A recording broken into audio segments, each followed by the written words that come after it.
Farmer on Dubai Eye 103.8. With King's College Hospital London in Dubai, bringing the best of British healthcare to the UAE. Spoon and Verma with you till 5 p.m, filling in for Helen. Coming up, we'll be talking to author Robin Sharma about his latest book. And if you want to send your CV out, we've got some top tips for you if you're looking for a new job. Father's Day is around the corner, so we'll be talking to a father who is telling us what it means to be a father and how to be a good father and where you're going wrong, plus much more. But right now, we're in the middle of a great discussion with the boys from Mentality. Family Matters. On Afternoons with Helen Farmer. So before, boys, I did play the things that... I played one clip. that I've got about 5, actually, annoying ones. But I'm going to play something where they actually appreciate you. I think that would be really nice. Are you ready? Unfortunately, they are always expected to be the tough ones, and I appreciate that they hold that role, and I really wish that they wouldn't, and that they would emotionally express themselves. And so I appreciate how much burden they carry on their shoulders. See? We do appreciate you. Beautiful That's to nice. hear. Yeah. It is good. really I think I need to make you feel a bit better. What else can we appreciate? Let's play another one. The one thing I appreciate in men is probably their existence. You know, their fathers, their colleagues, they are brothers, their husbands, and I think the world is a better place because of men. So that was Zena, our producer here, but at the end of that, she did burst out laughing. So I don't know if she actually believed it. Anyway. We'll help prove her right. Yeah. So I want to talk about some myths that we have about men, okay? And tell me what you think about them. If a man, I'm going to ask you, Manny, if a man asks a woman, how are you? And she says, I'm fine. Is she fine? Absolutely not. And Corey, if I ask you, are you fine? What does that mean? I'm not fine. Really? Yeah. So it's the same thing for you as it is for women? Yes, but we deliver it differently, right? So How would you deliver it? How are you, Manny? I'm okay. I'm good. But that's because I If don't you want ask me, How are you? I'm Puna? fine. Manny, I'm fine. Your tonation that tells me that you're not. And I think this is the difference, right? Yeah. Women can communicate their emotions through their tonation. True. And through the cadence of their speech or the pitulation of their voice. Yeah. Whereas I think us as men, it's always, I'm good, I'm fine, I'm good. Because we have to keep that stoic, I'm okay, I'm doing well. Is that a really heavy weight to keep like that? Like, are you just tired of being like that? Sometimes, but I think that the most important thing is having a space to feel heard. Because sometimes, in essence, how much weight does the question, are you okay, actually hold, right? If the person on the receiving end doesn't really care or can't really understand the struggles that, men are going through. Yeah. So here's another myth. Men are intimidated by women who are more successful than them. Is that true? No. So I do not intimidate you at all.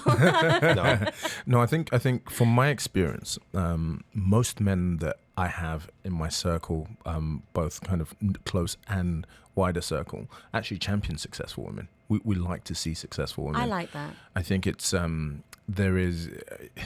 it's the traits of successful women that sometimes we question, right? As in what kind of traits? As in- Bossy? Yes, chip on the shoulder. Yeah. And I get it, right? To be a successful woman, you have to kind of, break through the glass ceiling, and you have to fight in a way that most people cannot even kind of associate with. And But I still think you can hold that femininity within you when you're doing that. it's hard. It's hard amongst women. The women we speak to who are doing well find it difficult to imagine you're at work, right? And Yeah. you spend your whole day kind of pushing your masculinity a little bit. Yeah, I get it. Because the workplace is that. Yeah. Most women get home Yeah. and don't know how find to it switch off. difficult to switch off. I get it. And that's the difficult part Yeah. that I think most men struggle with. Not the fact that she's doing well. We love that.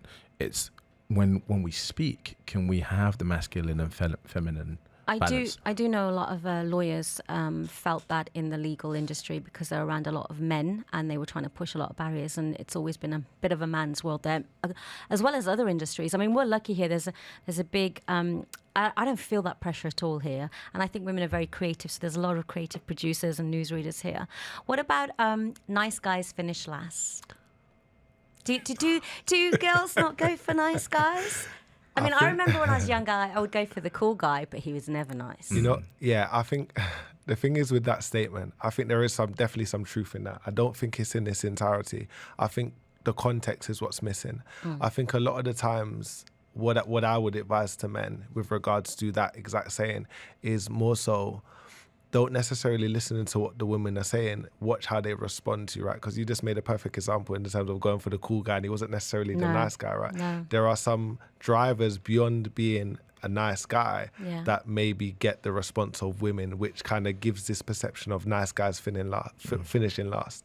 I agree. I'll go even a little bit further and say that the guys that are often perceived as being nice are generally the guys that end up in the friend zone. They're generally, too nice, and kind of devoid their need to be a man in certain situations. And girls generally tend to put them to the side and say, I love being around him. He's a great guy, but not today. There needs to be a bit of edge. Yeah, and then sometimes even received in a disingenuous sense, right? Let's say they are being a nice guy with a false motive of trying to get something. it's distrusting, right? And naturally, a woman's going to lose respect for that man, which would be what would lead her to, take it further in that relationship or that realm of their relationship. Okay, next one. Men find it hard to be faithful. Not true. Well, this one on my right, Corey, right now, is like, I'm trying to think. We have slightly polarizing viewpoints on Yeah, this, but Then I want to hear those point of views. both Manny, of you them. go first. I'll start. So I don't believe that it's hard to be faithful. I'm a happily married man. I have an amazing wife. And for me, it's a value thing, right? The value that I hold in my wife is so large that I can go out and be out and interact with other women, but I don't feel the need to kind of take it any further than the conversation, because to me, they cannot. My producer behind you, Milani, is clapping her hands as you're saying this. Thanks, Melanie. But it's for me, that's what it is, right? It's value. I've placed so much value at what I have at home and what I've built and invested in that nothing can sway me from that. Whereas I think most men don't place the same values on their relationships and end up being swayed easily by the next thing that seems like it offers them a difference or a higher value experience. Yeah, and that's what that's where Corey, you're smiling. You have something else to say. Go ahead. You know what it is? For me, it's more so looking at what is actually happening, right? Because it's really good for men to actually hold the sentiment in which Manny holds. But, you look at what's actually happening in the dating world or the dating market, it typically doesn't kind of follow that trending theme all the time, right? So my thing is this, with regards to the value, I think absolutely you should place value in your relationships. I think sometimes in a world where you've got social media, you've got all these distractions and the sexual marketplace to some degree has been globalized. There's ample choice, and I think sometimes that puts you in a precarious situation where it's like, okay, I've got this great thing at home, right? But I might want to try something else every now and then. And it's not a case of it, whether it's moral or not, but it is something that we would be lying if we're acting like isn't happening. I think the point you're coming from is the point of hypergamous against non-hypergamous. So i.e. women are built to look for the man who best fits, right? He's the best, survival of the fittest. Whereas as men, naturally, The best for the night. not so much the Men best have for a the different night, but biological drive, I believe. as men, we're physiologically built to father many children. And so in essence, if you look through history, it's within our nature to be like, okay, bouncing out. Well, Nick Cannon's doing a great job of that right now. How many does he have now? 10? I think 9. I'm sure 10 is around the corner too. Okay, and what about what did I want to ask you something else? I'm trying to think about it. I have a text here. Let me think. Let's see if I should go to this text because we are running out of time now. So Lisa says, and I do like this, the one thing I find so annoying about some men is that when you are talking to them, they take a sneaky look at other women around them. And this happens even when I have been on a date. And I find it utterly disrespectful. And I have to say, I totally agree. Why do you do that? It's not something I've really noticed. No, you don't notice it. The girls notice it. I think we do that because naturally, it's if you see a flower, you're going to look at it, right? And I think this is the thing. I think women expect our undivided attention at all times, which I'm here for. I'm here for that, right? But we need to understand that there are processes in building your ability to actively listen.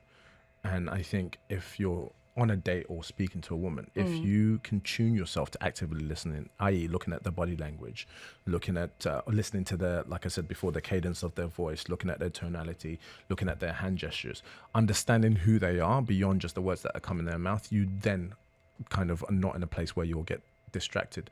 But oftentimes you sit down for a meal and just lots of stuff going on and just so much noise. And Okay. And then one final question. Are you getting a lot of guys coming in because social media's had an adverse effect on them, as it does on a lot of like young people?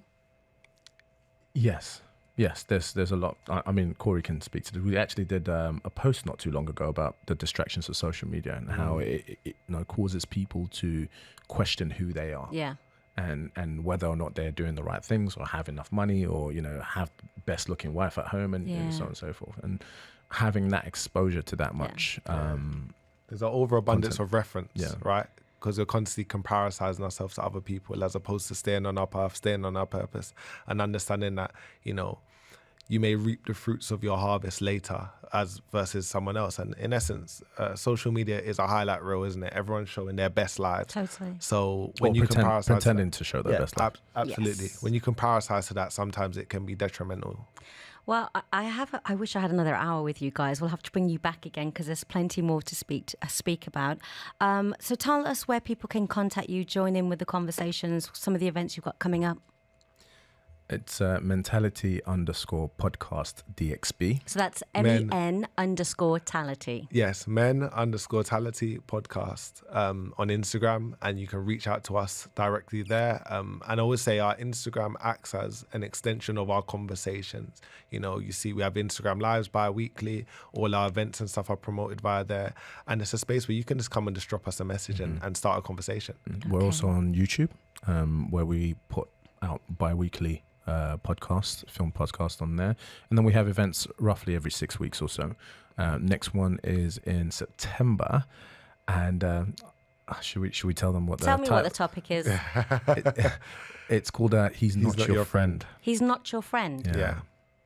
He's not. Oh, he wants more. Yes. I get it.